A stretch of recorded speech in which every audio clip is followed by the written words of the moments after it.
नमस्कार, माझे नाव दिशा संतोष कांबळे, वर्ग 8वा। माझ्या शाळेचे नाव नरसा माता माध्यमिक आश्रम शाळा। मी पुन्हा एकदा तुमच्या समोर आली आहे माझ्या हृदयातील भीम उत्सव साजरी करण्यासाठी। तर चला सर्वजण मिळून साजरी करूया। दीनदलितांचे तलवार होऊन गेलात, अन्यायाविरुद्ध प्रहार होऊन गेलात। दीनदलितांचे तलवार होऊन गेलात, अन्यायाविरुद्ध प्रहार होऊन गेलात। होतात तर ते गरीबच, मात्र या जगाचे कोहिनूर होऊन गेलात। सन्मान्य व्यासपीठावर मान्यवर, वंदनीय गुरुजन वर्ग व इथे जमलेल्या डॉक्टर बाबासाहेब आंबेडकरांच्या निळ्या बागळांनो, सर्वांना माझा क्रांतिकारी जय भीम। जग खूप रडवीत होते त्यांना, लोक खूप रडवीत होते त्यांना, पण ते या जगाला घडवून गेले। अरे अजूनही कसं कळत नाही यांना, वर्गाच्या बाहेर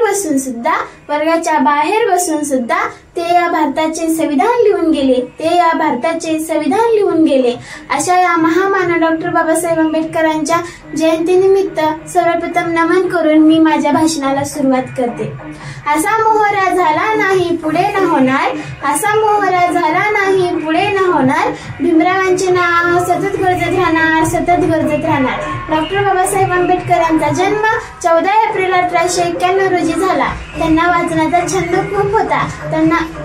त्यांच्या वडिलांमुळेच ते वाचनाचा छंद एका दिवशी संविधान निर्मितीत झाला। बाबासाहेबांनी MA, BA, master of science, doctor of science अशा पदव्या संपादित केल्या। त्यांनी खूप विचार मांडले, जसे की शिक्षण हे वाघिणीचे दूध आहे, जो कोणी प्राशन करेल तो गुरगुरल्याशिवाय राहणार नाही। शिका, संघटित व्हा आणि संघर्ष करा। मला माणसाच्या सवयीपेक्षा पुस्तकांचा सहवाद अधिक आवडतो। त्यावेळी अस्पृश्यांना पाणी पिण्याचा अधिकार नव्हता। त्यापैकी एक होते महाड येथील चौदार।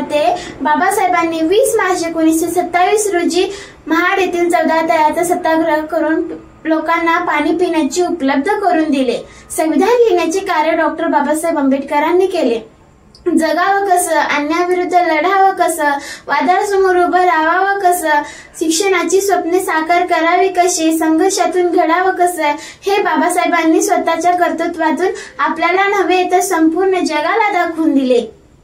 बाबासाहेब केवळ एका जातीचे मर्यादित नव्हते। त्यांनी एका समाजासाठी काही केलेलं नाही, केवळ संविधानाला उच्च स्थानावर ठेवलेलं नाही, त्यांनी प्रत्येक गोष्टीचा विचार करून दिलेला आहे।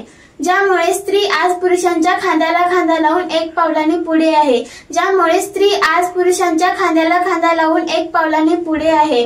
दौलत मिली है किसी को तो वो धनवान बन गए, ताकत मिली है किसी को तो वो पहलवान बन गए। मैं खुश नसीब हूँ इस जहाँ पर मुझे भीम जी मिल गए और मैं ईमानदारी बन गई। शेवटी जाता एवढेच म्हणणार, फक्त नवे निर्वाहाने आई बना। शेवटी फक्त एकच म्हणणार, तुम्ही कार्य भीमाचे करा, नाहीतर हातात बांगड्या भरा। एवढे बोलून मी माझे भाषण संपविते। नमो बुद्धाय, जय भीम।